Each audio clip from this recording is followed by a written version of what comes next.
Markus 10 vers 13 tot 16. Die mense het kindertjies na Jesus toe gebring dat hy hulle moet aanraak. Sy disippels het met die mense daaroor geraas, maar toe Jesus dit sien, was hy verontwaardig en het hy vir hulle gesê, laat die kindertjies na my toe kom en moet hulle nie verhinder nie, want die koninkryk van God is juis vir mense soos hulle. Dit verseker ek julle, wie die koninkryk van God nie soos 'n kindjie ontvang nie, sal daar nooit ingaan nie. Hy het sy arms om die kindertjies gesit, hulle die hande opgelê en hulle geseën. Geen Joodse man sou in die tyd van die Bybel ooit in die openbare aandag aan vrouens of kinders gegee het nie, want vrouens en kinders was niks werd in 'n man se oë nie. Selfs in die tempel was daar 'n aparte afdeling. Die vrouens en die kinders mag nie saam met die mans by die rabbies gesit het nie.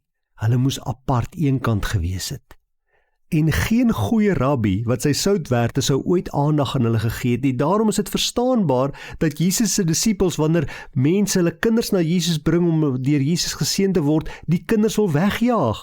Wat kom soek julle hier by ons Messias, by ons Here? Nee, loop weg, sê hulle vir hulle. Maar Jesus keer sy disippels, hy sê nee, moet hulle nie verhinder nie, maar laat die kindertjies na my toe kom. Want, en dan gebruik hy die kinders as 'n voorbeeld, want die koninkryk van God is juis vir mense soos hulle bedoel. En dan sê hy, dit verseker ek julle, wie die koninkryk van God nie soos 'n kindjie ontvang nie, sal daar nooit ingaan nie. Kinders is besonders, want hulle glo. Dit is so maklik om vir 'n kind iets te vertel en hulle sal jou glo. Ons vertel vir kinders daar is iets soos 'n tandmuis. Ons vertel vir hulle daar's 'n Kersvader en hulle glo ons. So moet ons ook wees. Ons moet glo. Ons moet gelowig wees. Kinders bekommer hulle ook nie, né?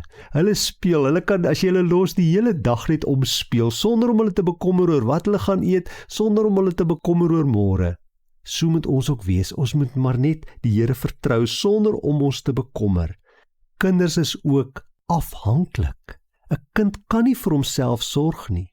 'n Kind is afhanklik van 'n volwassene, van sy ouers, van mense in sy lewe, om alles eintlik vir hom te doen vandat hy klein is.